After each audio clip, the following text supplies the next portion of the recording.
Welcome to The Inside Story. I'm Billy Hollowell, and today we are welcoming someone new to the show. It's a new reporter over at the Christian Post, Jon Brown. How's it going today, Jon? Good, Billy. Good to be with you. Well, it's great to have you, and you're going to be breaking down really a complex story for us. It surrounds Grand Canyon University. They are facing a $37 million fine by the U.S. Department of Education, and that's a really hefty sum of money. So let's just start with the backstory. Can you take us through what led to this fine? Absolutely. And I'll try to keep this as simple as I can. But I think it's important to realize, first of all, that Grand Canyon University is the largest Christian university in the U.S. They have more than 100,000 students overall. Many of them are online. And this is also the largest fine that's ever been levied against a university by the Department of Education. It dwarfs the previous fine of $4.5 million, which was levied against Michigan State for the Larry Nassar scandal in 2019. That was the largest one before. So last week, the Federal Student Aid Office in the Department of Education fined them for alleged deceptive practices about their doctoral program. They accuse them of lying to more than 7,500 current and former students about the cost of it. The Department of Ed alleges that the school did not adequately disclose the full costs and that 98% of them ended up paying more than the $49,000 that it was advertised to cost. They say that there were a lot of required continuation courses that tacked an additional 10 to 12 grand onto the final tab. And the school is claiming that they have been very transparent about the costs of the program. And of course, the feds are saying that they were not transparent enough. So they're fighting about that. And they're also mandating the school participate in certain things to get federal financial aid, including notifying potential students of the average cost of a degree, ensuring that that action's monitored, as well as telling students how they can file a complaint if they have one. So, okay, that gives us the backstory. Now, it's interesting because you had a chance to speak with President Brian Mueller over at Grand Canyon University. He's obviously leading the school there, and he had some very intriguing things to say. What did he have to tell you? What did he say about this fine and what the school plans to do? Well, he thinks it's absolutely ridiculous, is what he told me. He's defiant. He says, as I said, the school is the most transparent institution in the country, he said. He noted that, according to the Fed's own rules, they're only required to disclose the cost of first-year freshman tuition. And of course, he says that they disclose costs at all levels. He also noted that no students have complained, but he said that the Feds said that that's not at issue. He says that what they're doing is illogical.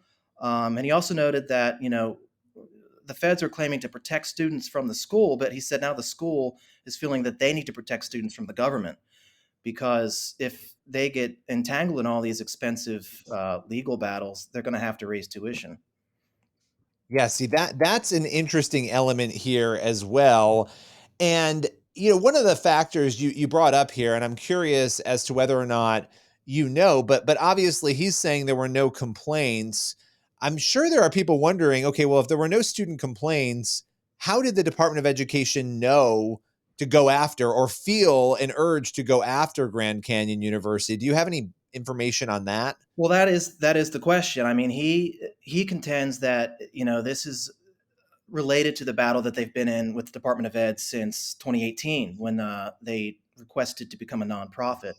Because the school originally started as a nonprofit in 1949, had a lot of financial struggles, and then in '04 they became for-profit, and the school just skyrocketed to the point now it is what it is as the largest school. But all of the necessary commissions and accreditors and IRS, state of Arizona, the Arizona Private Post-Secondary Board, they all approved the school's nonprofit status except for the Department of Education. And so they sued in 2021 in response to that.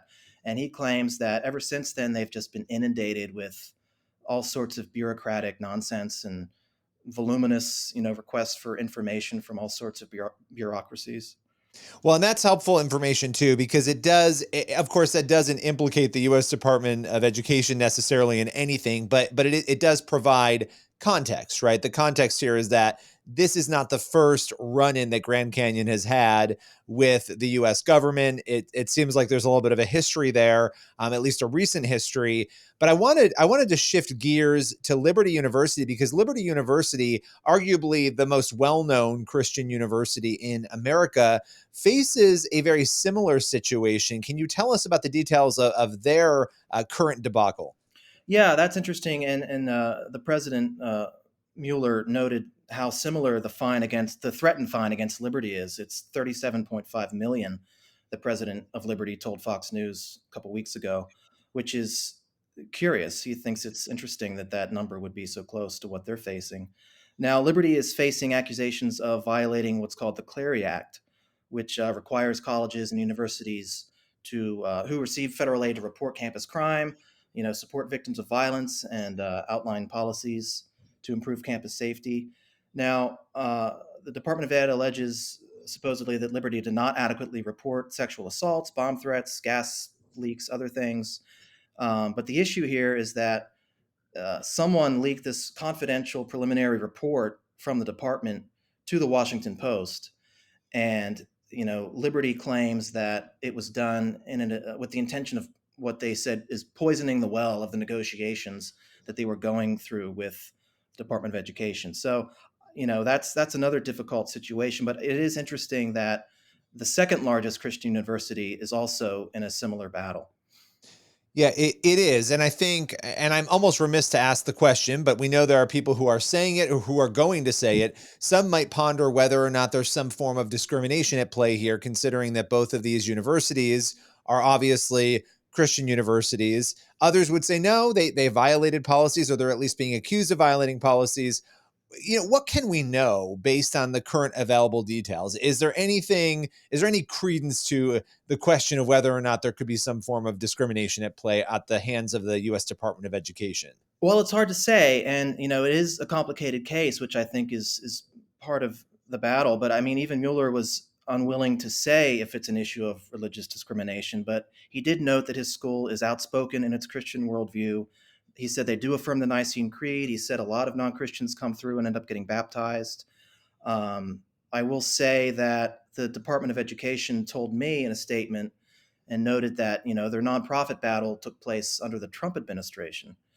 But Mueller, sort of implied that, a lot of the battles are with the deep state, with unelected bureaucrats who are there regardless of who the president is. So I think, he told a local outlet the other day that the Biden administration is, quote, theologically hell bent on, harming anyone that doesn't fit into their ideological framework. And I think with, the liberty issue, and also, as we all know, certain cases that we've seen with the DOJ and the FBI targeting people of faith, I think that it's not out of the realm of possibility to question these things. I'm not taking a side, but I just think questions remain.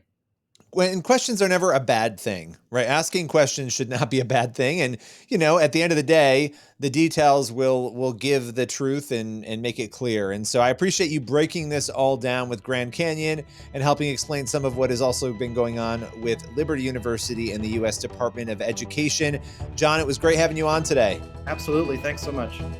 Everyone else, make sure you tune in next week for another episode of The Inside Story and head over to the Christian Post. It's christianpost.com for all the news you need to read. We'll see you again next week.